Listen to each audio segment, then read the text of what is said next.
آپ نے نعت کا پیراگراف بنانا ہے نیکسٹ، کہ اس میں فلاں کلاس کے فلاں طالب علم کو مدعو کیا گیا اور انہوں نے آ کے نعت پڑھی اور اس نعت کا پہلا شعر یہ تھا. آپ کو کسی بھی نعت کا کوئی شعر یاد ہے وہ آپ لکھ دیں، فرسٹ شعر یہاں پہ لکھ دیں مارکر کے ساتھ.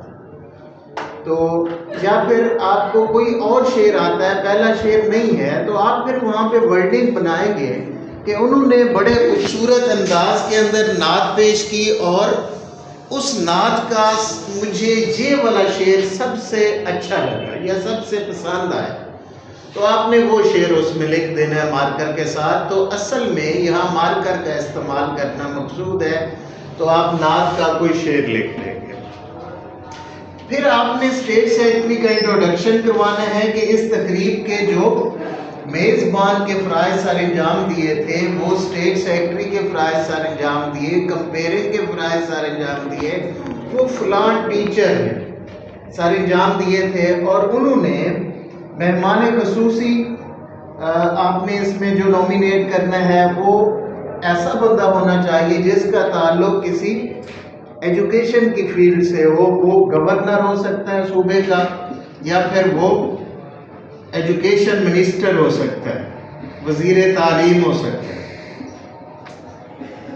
تو ایسے بندے کو آپ نے مہمان خصوصی نومینیٹ کرنا ہے اور اس میں بتانا ہے کہ مہمان خصوصی کا اعلان اسٹیٹ سیکرٹری نے کرتے ہوئے فلاں شعر پڑھا، تو آپ وہاں پہ علامہ اقبال کا کوئی شعر لکھ دیں گے.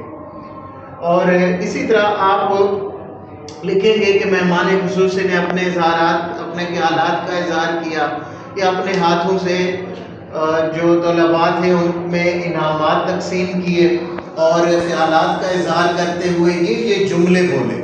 تو وہاں پہ آپ ایک دو جملے لکھ دیں گے جو موٹیویشنل ہوتے ہیں کہ محنت میں عظمت ہے، یا پھر محنت کرنے والا انسان کبھی مات نہیں کھاتا. اس طرح کے کوئی جملے ایک دو لکھ کے وہ انورٹڈ کامات میں لکھ دیں گے. وہ جملے مارکر سے لکھیں گے. مقصد مارکر کا استعمال کرنا ہے ہر ایک پیراگراف کے اندر. اور اسی طرح آپ یہ مارکر کا استعمال ہے، ساتھ ساتھ آپ بہانے بہانے سے شعر لکھتے جائیں، کوٹیشن لکھتے جائیں مارکر کے ساتھ، وہ مارکر کا استعمال ہوتا ہے.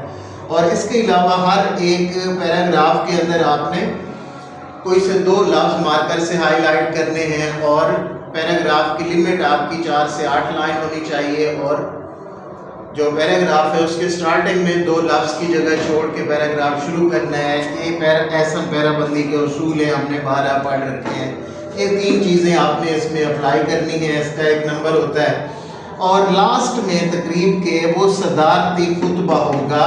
اگر تقریب ہو رہی ہے کالج کے اندر تو جو کالج کے پرنسپل ہیں ان کا صدارتی خطبہ ہوگا اور اس میں وہ مہمانوں کا شکریہ ادا کریں گے اظہار تشکر کے لیے. ان کو آپ نے اسٹیٹ سیکرٹری نے کال کرنا ہے، وہاں آ کے انہوں نے خطاب کرنا ہے تو اس کا آپ نے ریفرنس دینا ہے اور کہنا ہے کہ میں as a favourite personality in کو رکھتا ہوں اور ان کو بہت پسند کرتا ہوں کیونکہ وہ بولنے میں کمال ملکہ رکھتے ہیں اور جب بولتے ہیں تو یوں لگتا ہے جیسے ان کے منہ سے پھول جھڑ رہے ہوں.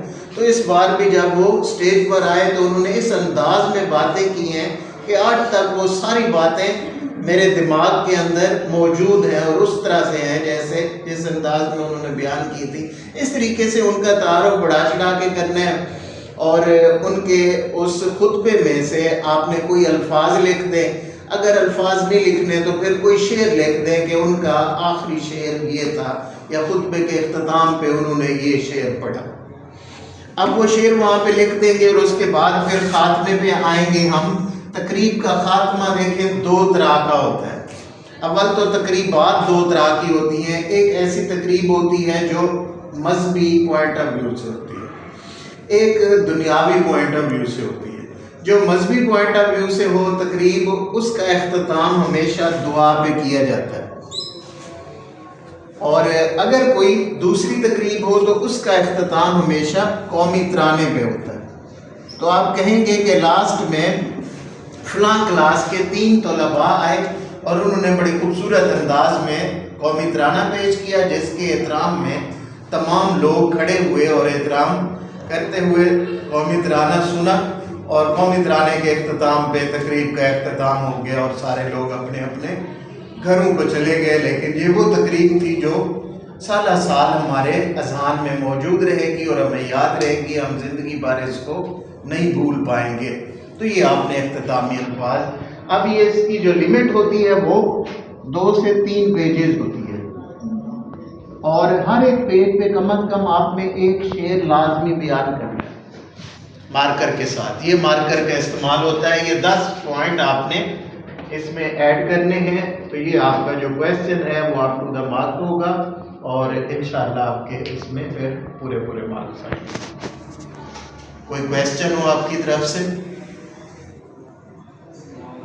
چلے اوکے، اللہ